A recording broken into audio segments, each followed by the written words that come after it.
প্রতিজ্ঞা করছি আমি আমার অযোধ্যাকে আর আমার দাদাকে একবার ওই ষড়যন্ত্রকারীকে আমি পেয়ে যাই, ওকে জীবিত ছাড়বে না এই ভরত।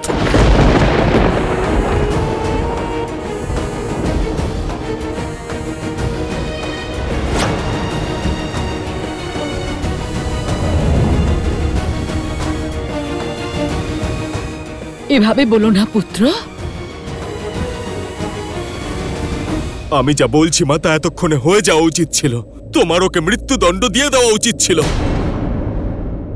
ওই পাপী, সেই পাপী তোমার সামনে দাঁড়িয়ে আছে। যা শাস্তি দেওয়ার তোমার মাকে দাও।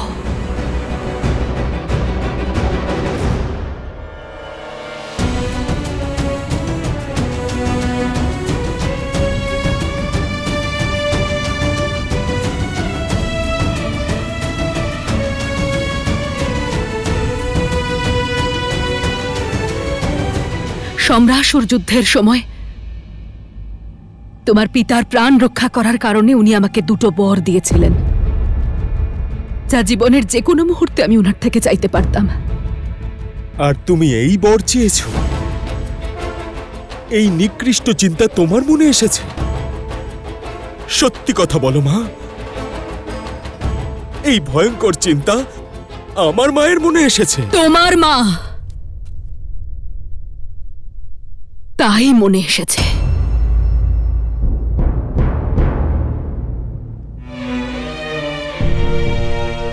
নিজের পুত্রের ভবিষ্যতের জন্য এই মায়ের কাছে যে আর কোনো উপায় ছিল না ভরত। ভরত,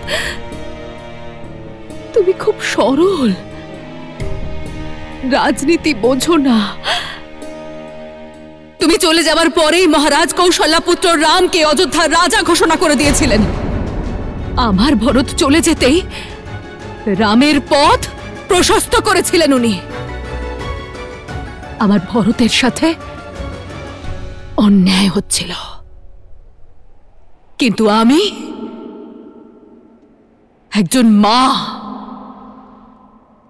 নিজের বর চেয়ে খেলাটাই বদলে দিলাম ভরত। শুধু তোমার জন্য পুত্র। আমায় পুত্র বলো না তুমি কইকেয়ী।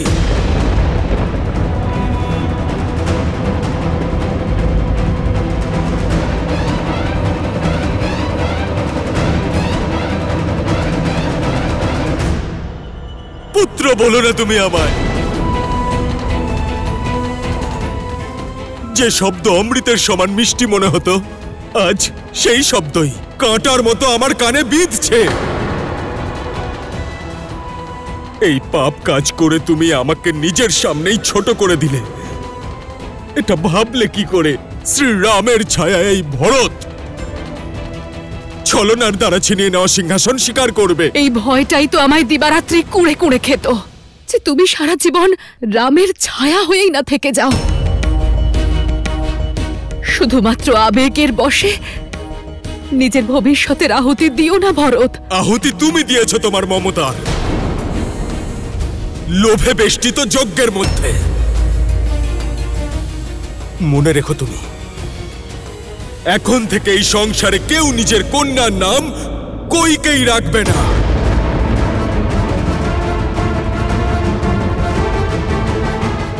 কিন্তু এটাও সত্য যে এই সংসার ভরত নাম শুনলেও সন্দেহ করবে। ভরত, এভাবে বলো না ভরত। আমি যা করেছি তোমার জন্য করেছি, যাতে তুমি একজন দাস হিসেবে নয়, রাজা হিসেবে বাঁচতে পারো। আর আরো একটা সত্যি হলো যে তোমার পথ থেকে রাম নামক কাঁটার সঙ্গে সঙ্গে লক্ষণ আর সীতাও বনে চলে গেছে।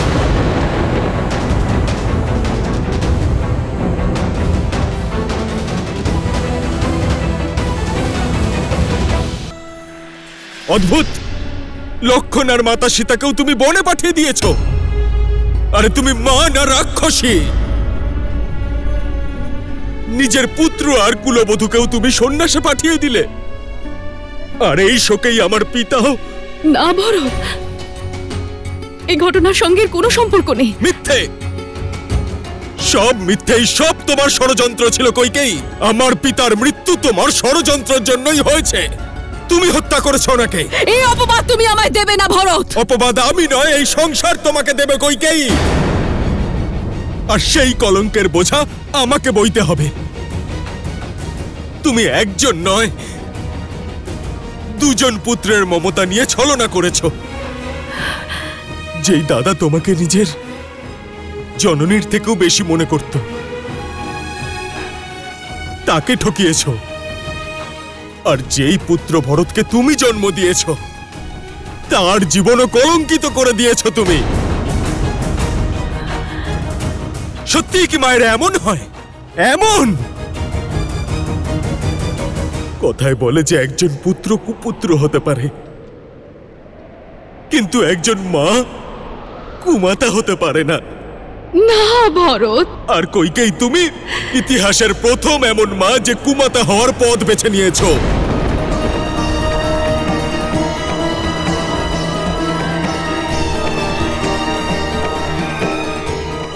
আমি যা করেছি ভরত, তোমার জন্য করেছি, তোমার মোহে করেছি ভরত। থামো, থামো। মাতা পিতার কর্তব্য সন্তানদের উচিত পথ দেখানো, বোনের পথ দেখানো নয়। এই পাপের কলঙ্ক মুছতে আমার গোটা জীবনও কম পড়ে যাবে। না ভরত, তোমার জন্যই আমার দাদা আর আমার মা না জানি আমার ব্যাপারে কি না কি ভাবছে।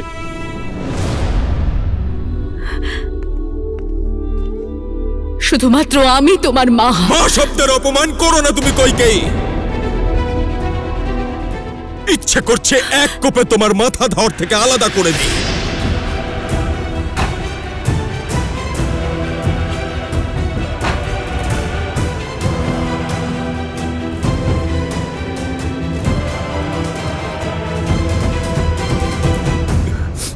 কিন্তু আমার এই সিদ্ধান্ত আমার দাদাকে আরো কষ্ট দেবে, কিন্তু শাস্তি তো পাবেই।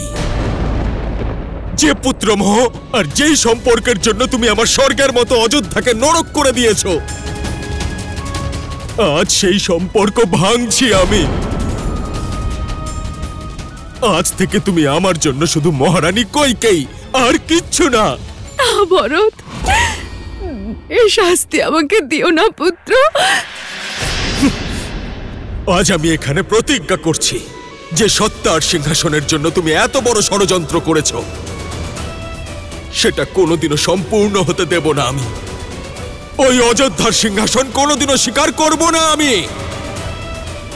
আর না তো এই কক্ষে আমি কোনোদিনও পা রাখব। ভরত, ভরত শোনো। আমি রঘুকুল কুমার ভরত তোমাকে পরিত্যাগ করছি কইকেয়ী। ভরত, ভরত, ভরত! আমি কি করে ফেললাম? আমি কি করে ফেললাম? ভরত, আমাকে ক্ষমা করে দাও ভরত। ভরত,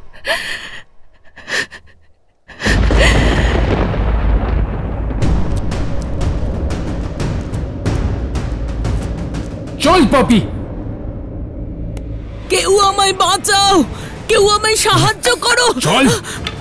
যে তোর সহায়তা করতে আসবে তাকে আমি তোর থেকেও বেশি কঠিন শাস্তি দেব। শত্রুঘ্ন, ছেড়ে দাও আমাকে। আমি তোর প্রাণ নিয়ে নেব।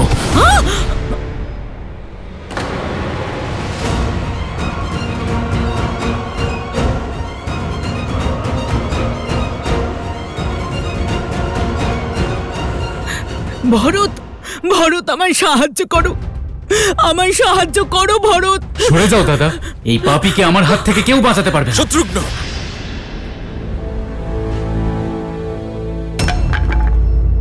শান্ত হও শত্রুঘ্ন। আমরা রঘুকুলের বংশধর, আর আমরা নারীদের উপরে হাত তুলি না। নারী? নারী এরকম হয় না দাদা। নারীর বেশেও একজন রাক্ষসী। শত্রুঘ্ন, তুমি জানো না দাদা, এর জন্যই আমাদের রাম দাদা, সীতা মা আর লক্ষণ দাদা বনে চলে গেছে। এই ষড়যন্ত্রে শুধুমাত্র একা নয়, মহারানী কৈকেয়ীও এর সঙ্গে যুক্ত। শত্রুঘ্ন,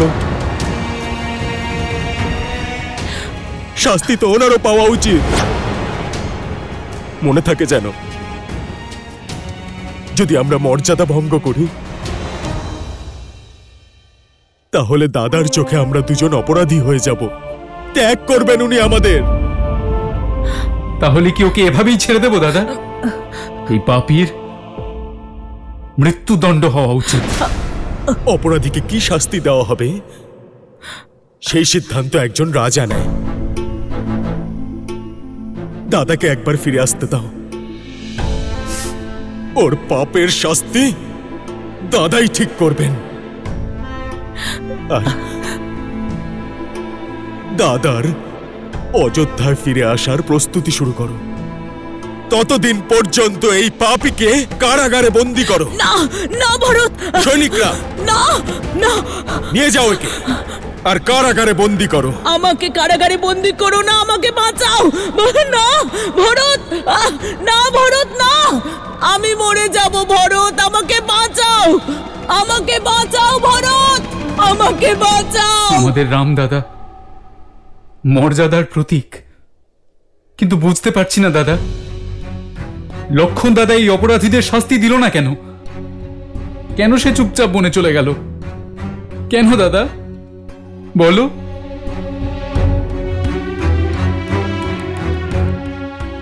এই কারণে লক্ষণ সৌভাগ্য বেছে নিয়েছে, দাদার সঙ্গে থাকার গর্বকে বেছে নিয়েছে।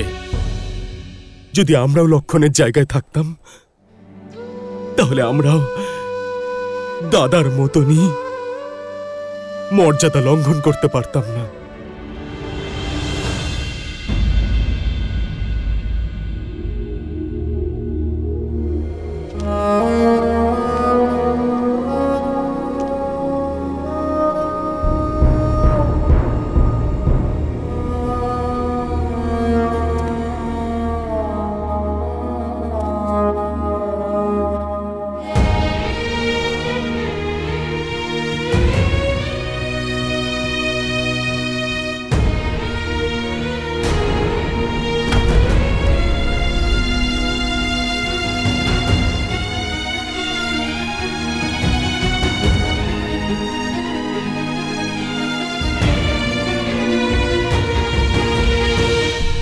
পিতা,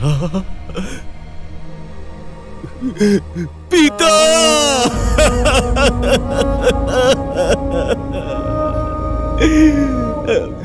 অনেক বড় অপরাধ করেছি আমি।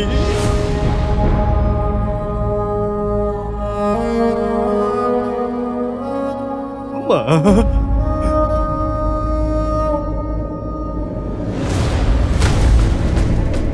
ভরত, হবু রাজার এইভাবে বিলাপ করা শোভা পায় না। অভিনন্দন যুবরাজ। পিতার মৃত্যুকে আশ্রয় করে রাজ সিংহাসন পেয়েই গেলে তুমি। আজ মহারানী কৈকেয়ী তো নিশ্চয়ই খুব আনন্দিত, নিশ্চয়ই খুব গর্বিত। রঘুকুলে নতুন উদাহরণ প্রতিষ্ঠা করেছ। রাজ সিংহাসনের লোভে সম্পর্কের বলি দিয়ে সিংহাসন অধিকার করা ইক্ষ্বাকু বংশের প্রথম রাজা হতে চলেছ। তাই অকারণে এই অশ্রুপাত করে দুঃখ করা বন্ধ করো আর আনন্দ করো। সিংহাসন লাভ করার, রাজপাট লাভ করার, আর তুমি যা করেছো তার দায়িত্ব নাও ভরত।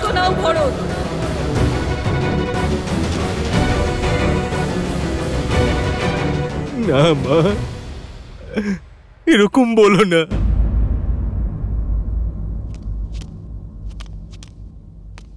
মা, মা আমার কথা বিশ্বাস করো তুমি।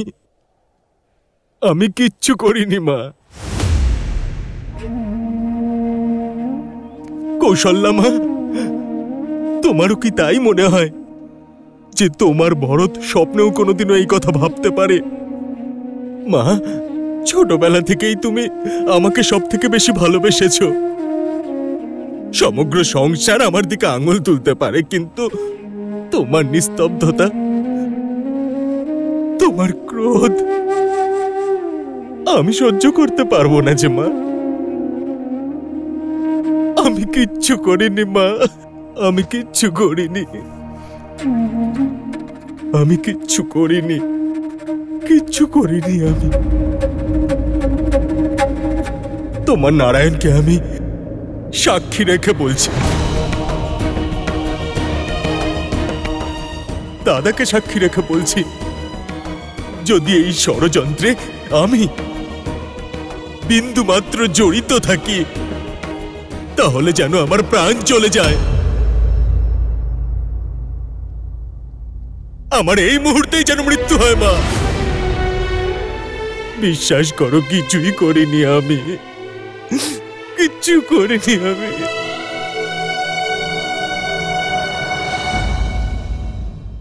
যে মা জন্ম দিয়েছে সে তো কুকর্ম করেছে, কিন্তু মা তুমি দাদাকে যাওয়ার অনুমতি কেন দিলে? রাম তো আমার কথা শোনেনি। আমার একটা কথা রাখবে? আমাকে আমার রামের কাছে বনবাসে রেখে এসো।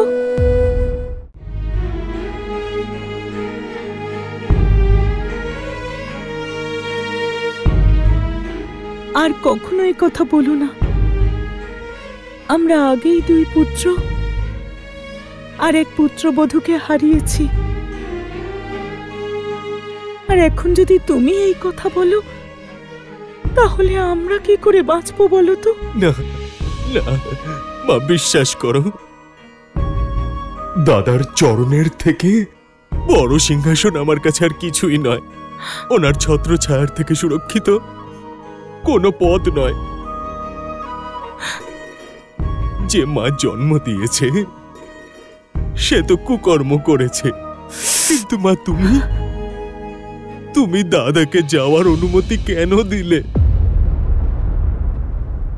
আমরা চেষ্টা করেছিলাম, অনেক বুঝিয়েছিলাম আমি, কিন্তু তুমি তো রামকে চেনো। নীতি, প্রতিশ্রুতি আর ধর্মের সব শিক্ষা রয়েছে। সব ছেড়ে চলে গেল সীতা আর লক্ষণের সঙ্গে। আর দেখো না, নারায়ণও কত কঠোর শাস্তি দিলেন আমায়। রাম চলে যাওয়ায় আমার মৃত্যু হলো না। মা, আমি বলেছিলাম সুমিত্রা যে আমার ভরত কখনো কূটনীতি করতে পারে না। আমাকে ক্ষমা করে দাও পুত্র। আমার সন্তান আর আমার স্বামীর বিয়োগের জন্য আমি তোমাকে ভালো করে বুঝতেও পারিনি। না মা, তুমি ক্ষমা চেও না। ক্ষমা তো আমার চাওয়া উচিত। দোষটা তো আমার যে আমি ওই মহারানী কৈকেয়ীর গর্ভে জন্মেছি। জানি না মহাদেব আমার নিয়ে অতীতে কি লিখে রেখেছেন। বুঝতে পারছি না আমি যে এত বড় একটা পাপের প্রায়শ্চিত্ত আমি কি করে করব মা। মা,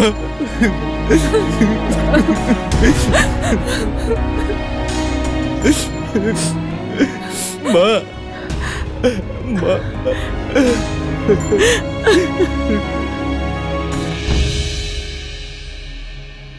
ভরত,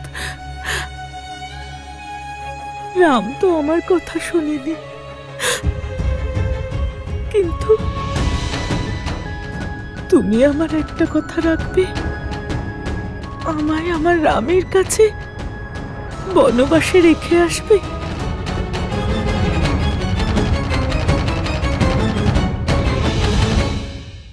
কুমার ভরত মহারাজের অস্থি বিসর্জন করুন। মহারাজের অস্থির বিসর্জন ওনার জ্যেষ্ঠ পুত্রের হাতেই হওয়া উচিত। শ্রীরামের এই দাস বনে গিয়ে আমার দাদা রাম, মায়ের সমান সীতা মা আর আমার অনুজ লক্ষণকে পুনরায় অযোধ্যায় ফিরিয়ে আনবো।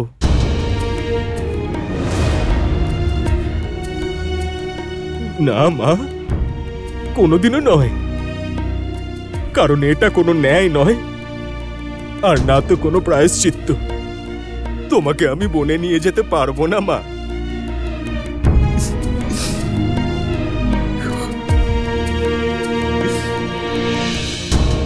বরং যারা বনবাসী হয়ে গিয়েছেন ওনাদেরকে পুনরায় অযোধ্যায় ফিরিয়ে নিয়ে আসবো আমি। আমার দাদা রাম, আমার সীতা মা আর আমার প্রিয় অনুজ লক্ষণকে পুনরায় অযোধ্যায় ফিরিয়ে আনবো আমি। ধন্য তুমি কুমার ভরত, ধন্য তুমি।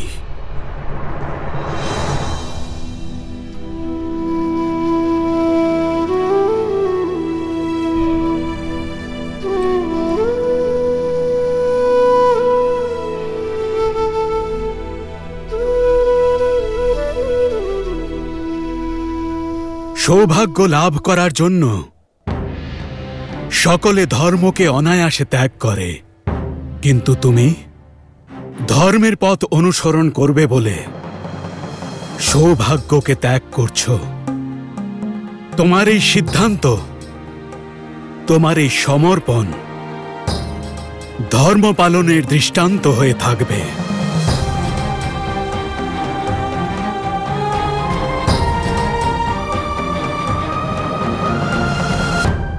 যে সময় চলে গেছে তা নিয়ে বিলাপ করো না। এখন তোমাদের দায়িত্ব পালন করার সময়। নিজেদের মনকে শক্ত করো, চোখের জল মুছে নাও পুত্র, আর নিজের পিতা রাজা দশরথের শেষকৃত্যের আয়োজন আরম্ভ করো।